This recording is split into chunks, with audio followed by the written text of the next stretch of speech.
कैसे हैं आप सब लोग। स्वागत है आपका एक बार फिर से गौरव सर एकेडमी के ऊपर। इस वीडियो के अंदर हम बात करने वाले हैं आज के वन दरोगा एग्ज़ाम की, किस प्रकार से पेपर हुआ था और उसके बीच में, क्योंकि आप जानते हैं ऑनलाइन इस बार पहली बार जो है ऑनलाइन पेपर हुआ है, तो इसीलिए जो जो भी क्वेश्चंस हैं वो मेमोरी बेस्ड हैं। जितने भी क्वेश्चंस मुझे याद हैं उसको मैंने लिख दिया है आप लोगों के लिए, ताकि आपको थोड़ा बहुत आइडिया लग जाए कि किस प्रकार का एग्ज़ाम के अंदर पेपर आने वाला है। जो लोग केवल साइंस पढ़ के जाएंगे उनके लिए थोड़ा दिक्कत होने वाली है। ओके, तो फ्रेंड्स इस वीडियो के अंदर हम बात करने वाले हैं, ज़्यादा लंबी वीडियो नहीं होगी, तो इसलिए वीडियो को स्किप मत करना और पूरी वीडियो को ध्यान से देखना, ठीक है। और अगर आप चैनल पर नए हैं तो चैनल को सब्सक्राइब कर दीजिए और साथ के साथ बेल आइकन को प्रेस कर दीजिए। ओके, तो फ्रेंड्स चलिए आज का वीडियो शुरू करते हैं। तो आज जो है आप जानते हैं कि वन दरोगा का जो है पहली शिफ्ट का एग्ज़ाम था और इसमें बेसिकली ऑनलाइन एग्ज़ाम हुआ था। एग्ज़ाम के लिए इस बार काफ़ी जो है स्ट्रिक्टनेस है, और जब हम एग्ज़ाम देने जाते हैं तो वहाँ पर आपको कुछ भी ले जाना अलाउड नहीं है। यहाँ तक कि आपकी जो बेल्ट है वो भी आपको उतारनी पड़ेगी बाहर पे। और तो आप कुछ भी मतलब नॉर्मल से कुछ पहन के जाएं। अगर लड़कियां कुछ भी कड़ा वड़ा या कुछ कान में या गले में कुछ भी पहन के जाती तो ऐसा कुछ भी पहन के मत जाएं वो, क्योंकि वहाँ पर सब कुछ उतार रहे हैं। उसके बाद मेटल डिटेक्टर से चेक हो रहा है। उसके बाद अंदर जाके एक बार पहले पूरा बायोमेट्रिक वेरिफिकेशन हो रहा है। फिर उसके बाद जब एग्ज़ाम हो गया उसके बाद फाइनल छूटने के बाद भी बायोमेट्रिक वेरिफिकेशन हो रहा है। तो इसलिए काफ़ी स्ट्रिक्टनेस है, इसलिए आप लोग अपने तरफ से उस हिसाब से पेपर देने के लिए जाएं, ठीक है। और फ्रेंड्स कुछ जो पेपर है वो इस प्रकार से आया था कि उसमें बेसिकली जैसे क्योंकि वन दरोगा का एग्ज़ाम है, यानी कि फॉरेस्ट से रिलेटेड है, तो इसलिए केवल फिजिक्स केमिस्ट्री बायोलॉजी नहीं आई थी बल्कि और चीज़ें भी इसके अंदर पूछी गई थी। जैसे कि अभी मैं जैसे जो क्वेश्चंस मुझे याद हैं कुछ कुछ वो मैंने लिख दिए हैं इस एक पेपर के अंदर, और उसको मैं आपको बताने वाला हूँ, ठीक है। तो आप लोग वीडियो को ध्यान से देखिए लास्ट तक। तो जैसे इसमें क्वेश्चन जो मुझे याद थे वो मैंने इसमें लिखे हुए हैं। जैसे कि इसमें क्वेश्चन जो पूछा गया था, जैसे अगर मैं बात करूँ तो इसमें दाचीग्राम नेशनल पार्क से रिलेटेड एक क्वेश्चन पूछा गया था, ठीक है। तो फ्रेंड्स यहाँ पर जो जितने भी नेशनल पार्क्स हैं वो आपके लिए बहुत ज़्यादा इंपॉर्टेंट है, क्योंकि नेशनल पार्क से रिलेटेड बहुत सारे कम से कम 3-4 क्वेश्चंस थे, और वो भी बहुत, ये तो चलो जाना पहचाना नाम है, लेकिन उसके अलावा बाकी इतने अजीब नाम थे कि मुझे याद नहीं है, ठीक है। तो इसलिए बहुत अजीब किस्म के नेशनल पार्क और टाइगर रिजर्व्स के बारे में ये क्वेश्चंस आ रखे हैं। तो आपको जितने भी नेशनल पार्क हैं, टाइगर रिजर्व्स हैं, इन सबको पढ़ के जाना है। उसके अलावा डैम्स से भी क्वेश्चन आए थे। तो सलाल डैम से जो है क्वेश्चन आया था, मैंने आपको बता देता हूँ ये। तो ये मेरे को याद था तो इसलिए मैंने आपको यहाँ पे बता रहा हूँ, लेकिन आप और भी जो डैम्स हैं फेमस फेमस जो हमारे डैम्स हैं उनके बारे में पढ़ते हुए जाइए। उसके अलावा एक क्वेश्चन आया था केबुल लामजाओ जो पार्क है जिसमें जो फुमडी है वो तैरती हुई रहती है, आपने सुना ही होगा। तो ये इसके बारे में पूछा गया था कि जो फुमडी वाला पार्क है वो कौन सा है, तो वो केबुल लामजाओ पार्क है, आप जानते हैं। इसके बारे में क्वेश्चन आया था। उसके अलावा जो है एक क्वेश्चन आया था कि सहेली जो दवाई है वो महिलाओं की कोई दवाई है शायद ये, और वो किस कंपनी ने ये दवाई बनाई, तो उसके बारे में 3-4 कंपनियों के नाम पूछे गए थे, तो उसके बारे में आपको बताना था। तो ये क्वेश्चन भी थोड़ा अनयूजुअल क्वेश्चन था। इस तरीके के क्वेश्चंस भी इसके अंदर पूछे गए थे। उसके अलावा एक महिला सशक्तिकरण किसान योजना, मतलब किसान महिलाओं को जो किसान हैं उनको सशक्त करने के लिए ये योजना, उसके बारे में भी 3-4 जो ऑप्शंस के अंदर पूछा गया था। तो ये इस प्रकार की योजनाएं जो हैं वो भी आपको ध्यान में रख के जानी है जो कृषि से रिलेटेड है, ठीक है।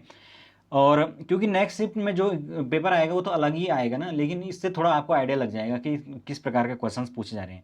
उसके अलावा अगर मैं साइंस की बात करूँ तो यहाँ पर ग्लूकोज का जो है सूत्र पूछा गया था। ग्लूकोज का जो सूत्र है उसके बारे में पूछा गया था। तो ग्लूकोज का सूत्र आप सब जानते हैं, C6H12 और O6 ऐसा कुछ होता है। तो ग्लूकोज का जो सूत्र है उसके बारे में पूछा गया था। और लेंस, हाँ लेंस बहुत ज़्यादा इंपॉर्टेंट है दोस्तों। लेंस से जो है वो क्वेश्चन आएगा ही आएगा, आप गारंटी लगा लो। तो लेंस के जो आवर्धन यानी मैग्निफिकेशन का जो सूत्र है उससे उसको आप अच्छे से पढ़ के जाना। इस पर सूत्र भी पूछा गया था, और इसके ऊपर जो क्वेश्चन है वो भी पूछा गया था। हो सकता है नेक्स्ट शिफ्ट के अंदर जो लेंस है उसके जो उसकी फोकस दूरी है उसके ऊपर क्वेश्चन पूछ लिया जाए, या हो सकता है उसकी जो अदर जो उसका फॉर्मूला होता है, लेंस का फॉर्मूला होता है, उससे रिलेटेड क्वेश्चन पूछ जाए, तो उसको आप अच्छे से याद करके जाना। वर्षा जल जो संरक्षण की कट्टा प्रणाली के बारे में पूछा गया था। और इसके अलावा वर्षा जल की और एक संरक्षण पे एक और क्वेश्चन आया था, तो आप इसको जरूर देख के जाएं कि वर्षा जल के संरक्षण की कहाँ कहाँ किन किन राज्यों में कौन कौन सी जो प्रणालियां हैं वो प्रचलित हैं, उसके बारे में जरूर देखें। उसके अलावा मैंने आपको पहले ही बता दिया है कि जो टाइगर जो रिजर्व है उसके बारे में पूछा गया है, तो वो आप देख लेना। टाइगर जितने रिजर्व हैं हमारे, खासकर जो नए नए बने हैं या कुछ अनयूजुअल हैं जो चर्चाओं में रहते हैं, उस तरीके से आप ज़रूर उसको देखें। और जो लेटेस्ट टाइगर सेंसस हुआ था जिसमें कि बाघों की गणना की गई थी लेटेस्ट, जिसमें कि बाघों की संख्या भारत में बढ़ी है, तो उसमें ये जरूर देख के जाना कि बाघों की संख्या कितनी हुई है, प्रजेंट में कितनी हुई है, और साथ के साथ उत्तराखंड में जो है बाघ पहले कितने थे अब कितने हो गए, तो ये देख के जाना। पादप हार्मोन में अगर बात करें, हाँ, तो यहाँ पर हार्मोन जो बायोलॉजी है उसके अंदर ज़्यादातर क्वेश्चन प्लांट से ही पूछे गए थे, आदमी के अंदर के चीज़ों से उसे ज़्यादा मतलब नहीं था, तो इसलिए आदमी के जो सिस्टम है उससे बहुत कम क्वेश्चन आए थे, ना के बराबर आए थे, एक आध क्वेश्चन आया था कोई। बाकी सारे जितने भी थे वो प्लांट से रिलेटेड, जैसे इसमें पादप हार्मोन, बीज अंकुरण के हार्मोन के बारे में पूछा हुआ था। उसके अलावा अगर हम फिजिक्स में बात करें तो चालक का जो प्रतिरोध है, रेजिस्टेंस है, उसके बारे में पूछा हुआ था, और साथ के साथ उसमें एक क्वेश्चन भी पूछा हुआ था, उसमें कुछ वैल्यूज़ दे रखी थी और उसमें हमें रेजिस्टेंस फाइंड करना था। ठीक है, तो जो चालक के रेजिस्टेंस वाला फॉर्मूला है उसको आपको पढ़ के जाना है और उस पर क्वेश्चन भी आएगा। फिर उसके अलावा जो अगर पर्यावरण से बात करें तो यूएनएफसीसी, जो United national framework convention on climate change, ये जो यूएनएफसीसी है इसके बारे में पढ़ के जाना। और उसकी जो कॉप कॉन्फ्रेंस ऑफ पार्टी 16 हुई थी, कॉप 16, तो वो कब हुई थी, उसके बाद उसका क्या रिजल्ट निकला और उसमें क्या मतलब तय किया गया था, तो उसके बारे में पढ़ के जाना। उसके अलावा पेरिस जो क्लाइमेट चेंज हुआ एग्रीमेंट हुआ है 2015 के अंदर ही, उसके बारे में पूछ पूछ सकता है नेक्स्ट, उसके अंदर वो पढ़ के जाना।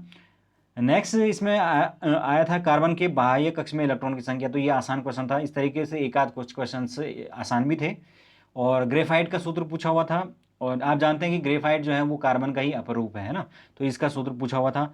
अम्ल और क्षार की जो क्रिया है वो अगर हम आपस में करवाएंगे तो उससे क्या क्या बनता है, तो आप जानते हैं लवण और जल बनता है, तो इस तरीके के क्वेश्चंस पूछे गए थे। उसके अलावा अम्ल पर धातु की जो क्रिया है वो उससे क्या बनता है, ये क्वेश्चन आ रखा था। उसके अलावा एक क्वेश्चन आ रखा था कि जिसमें उन्होंने 3-4 एलिमेंट दे रखे थे और उनकी सक्रियता का क्रम बताना था, कि मतलब कौन ज़्यादा इलेक्ट्रो पॉजिटिव है, कौन ज़्यादा इलेक्ट्रो नेगेटिव है।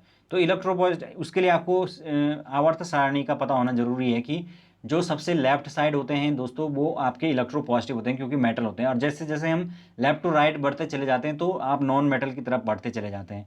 तो अगर हम पीरियड में लेफ्ट टू राइट जाते हैं तो वहाँ पर हमारे नॉन मेटेलिक कैरेक्टर बढ़ता है, यानी इलेक्ट्रोनेगेटिविटी वाला जो कैरेक्टर है वो बढ़ता है, और डाउन द ग्रुप जाने में इलेक्ट्रो पॉजिटिविटी का कैरेक्टर बढ़ता है। ठीक है ना, तो ये इससे इससे रिलेटेड क्वेश्चन पूछा गया था। उसके अलावा जो अम्ल पर धातु की क्रिया में गैस, कौन सी गैस निकलती है, हाँ, ये भी पूछा गया था। उसके अलावा रिक्तिका जो वॉक्यूल्स होते हैं प्लांट्स के अंदर, उसके बारे में क्वेश्चन पूछा गया था। तो ये प्लांट को आप अच्छे से पढ़ के जाना, और फ्लावर से भी पूछा जा सकता है तो फ्लावर भी पढ़ के जाना। ठीक है, और उसके अलावा एक इम्पॉर्टेंट क्वेश्चन था ये ज्योग्राफी से, एल नीनो के बारे में, कि ये किस ओशन में ये जो गर्म जो इसके कारण जो आप जानते हैं कि अनयूजुअल टेम्परेचर बढ़ जाता है एक पानी का, तो ये किस वाले ओशन में था, तो ये आप जानते हैं पैसिफिक ओशन में ये एल नीनो जो है वो बनता है। ठीक है, और इसके कारण भारत के क्लाइमेट के ऊपर भी इफेक्ट पड़ता है, वर्षा की जो मात्रा है उसके ऊपर इम्पैक्ट पड़ता है। उसके अलावा क्वेश्चन अम्ल वर्षा यानी जो एसिडिक रेन थी उसके बारे में पूछा गया था।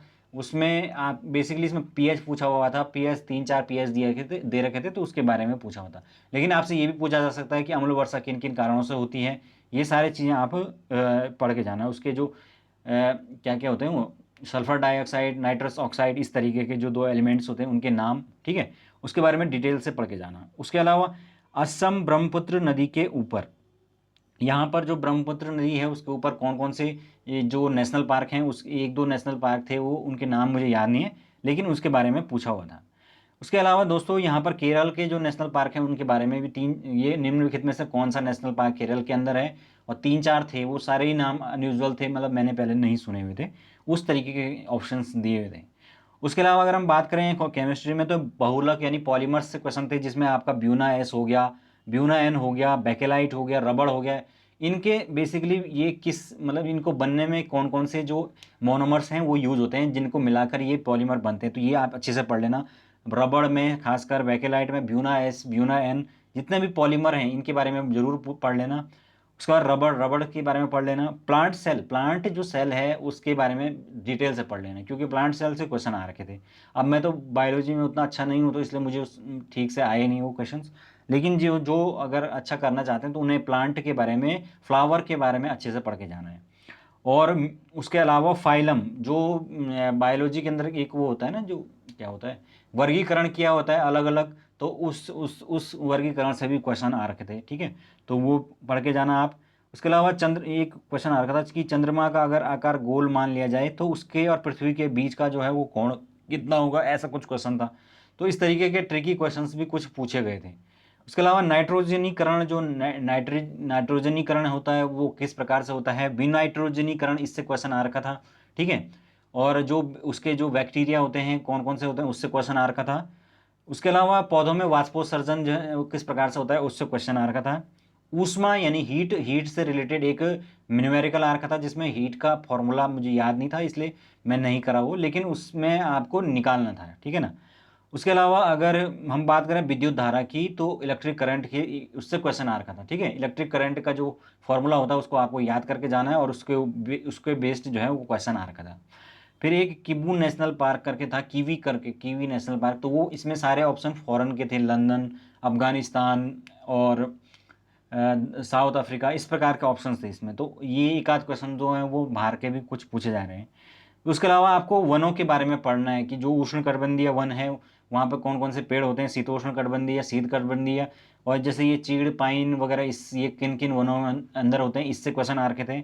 मिट्टी जो है कौन कौन सी प्रकार की होती हैं, कौन कौन सी छिद्र युक्त मिट्टी होती है, और पानी किसको ज़्यादा चाहिए किसको कम चाहिए, इस प्रकार के जो है क्वेश्चन मिट्टी से बने हुए थे। उसके अलावा सीमेंट से क्वेश्चन बना हुआ था, जल प्रदूषण से क्वेश्चन बना हुआ था, गंगा नदी के जल प्रदूषण से क्वेश्चन बना हुआ था। दृष्टि दोष जो है वो तो बहुत इंपॉर्टेंट है, जिसमें मोतियाबिंद से क्वेश्चन बना हुआ था, जिसमें आपको निकट दृष्टि दोष, दूर दृष्टि दोष और ये सब चीज़ें आपको पढ़ के जानी है, ठीक है। तो बेसिकली ये जो कुछ क्वेश्चंस थे जो मुझे याद थे, तो मैंने इस वीडियो के अंदर उनको डिस्कस कर लिया।